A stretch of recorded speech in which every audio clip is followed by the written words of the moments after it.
40-50 লক্ষ লোক একত্রিত হয়ে গেছে।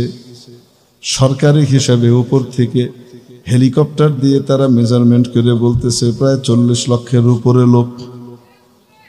আর ওইখানে 6 এপ্রিলের কথা কই, ওই পিছনে গিয়ে যারা ডাব খাইতেছে, চটপটি খাইতেছে, খিদে লেগে গেছে, ওখানকার কিছু ছবি দেখায় বলতেছে আমরা এখন লাইভে এসেছি, আপনারা দেখেছেন তারা অনেক ডাক দিয়েছিল হেফাজতে ইসলাম, কিন্তু লোকজন তেমন আসেনি, সপাচকের মতো মানুষ এসেছে।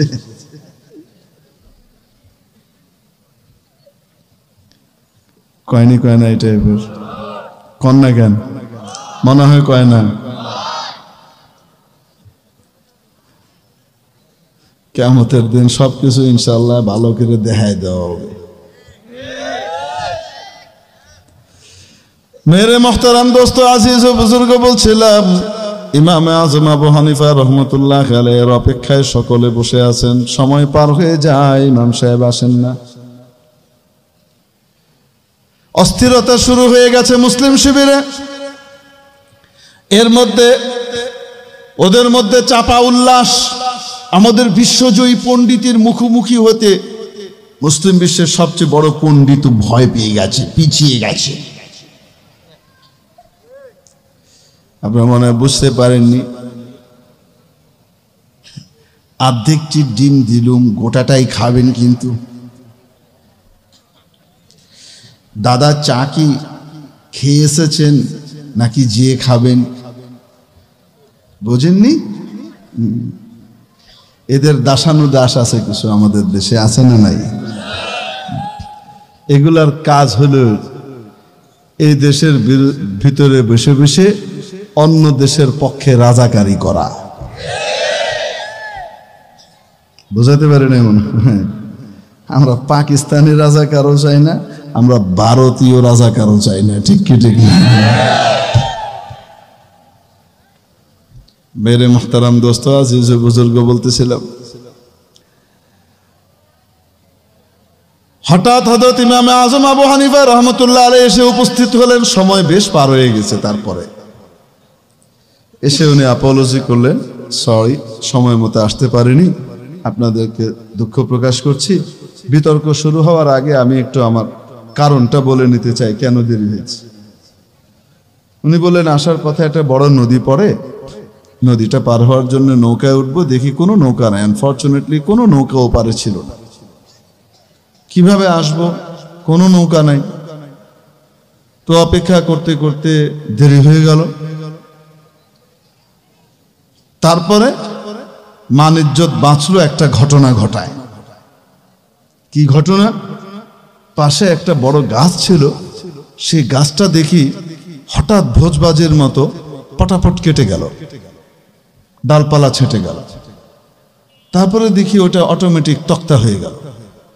তারপরে দেখি অটোমেটিক এই তক্তাগুলা পটাপট লেগে গেল। তারপরে দেখি এই তক্তাগুলা লেগে সুন্দর একটা নৌকা হয়ে গেল। তারপরে দেখি এই নৌকাটা ওই মাটি দিয়ে ছেঁচড়ে পানিতে নেমে আমার সামনে এসে থামল।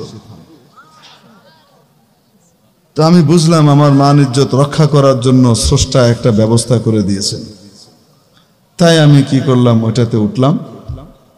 উঠার পরে সেই নৌকাটা আমাকে পোঁ করে ওপার থেকে এপারে নিয়ে চলে আসলো।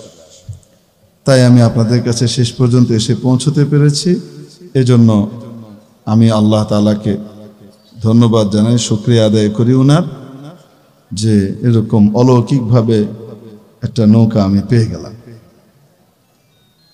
ওপাশ থেকে বিশ্ব পণ্ডিত উঠে দাঁড়িয়েছে,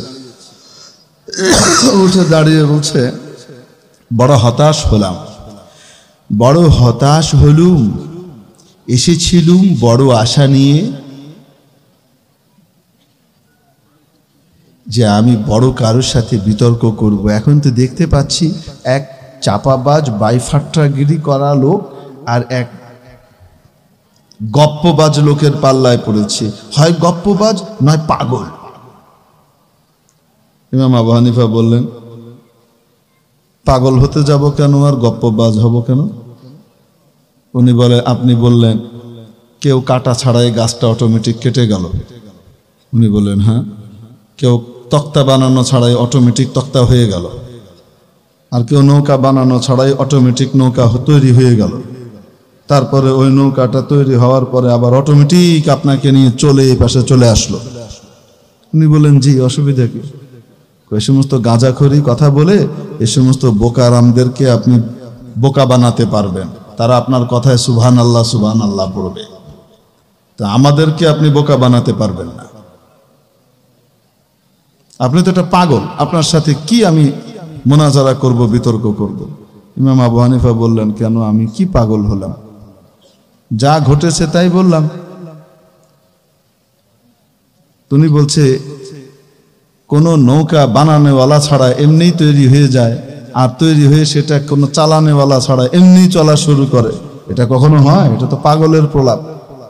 ইমাম আবু হানিফা রহমতুল্লাহ আলাইহি বলেন, ঠিক আছে, বিতর্ক শুরু হওয়ার আগে তাহলে একটা কথা আমি আপনাদের সামনে আরজ করি। যদি একটা নৌকা অটোমেটিক তৈরি না হয়, কেউ তৈরি করা লাগে, আর ওইটা অটোমেটিক চলতে না পারে, অল্প কিছু সময় সেটা কেউ চালাতে হয়, তাহলে এই মহাবিশ্ব, আসমান জমিন, এই বিশাল সূর্য চন্দ্র পৃথিবী অটোমেটিক তৈরি হয়ে গেল, কেউ তৈরি করে নাই, আর লক্ষ কোটি বছর থেকে অটোমেটিক চলে বেড়াচ্ছে, কেউ চালানেওয়ালা নাই। এই মিয়া পাগল আমি না আপনি? বুঝাতে পারিনি? আমার উস্তাদে মুহতারাম শেখুল হাদিস হযরত মাওলানা জাকারিয়া সাহেব রহমতুল্লাহ আলাইহি, শেখুল হাদিস দারুল উলুম মাদানীনগর হযরত বলতেন, সমস্ত বাতিল ফেরকা পাগল। কি বলতেন? সমস্ত বাতিল ফেরকা পাগল। হুজুরের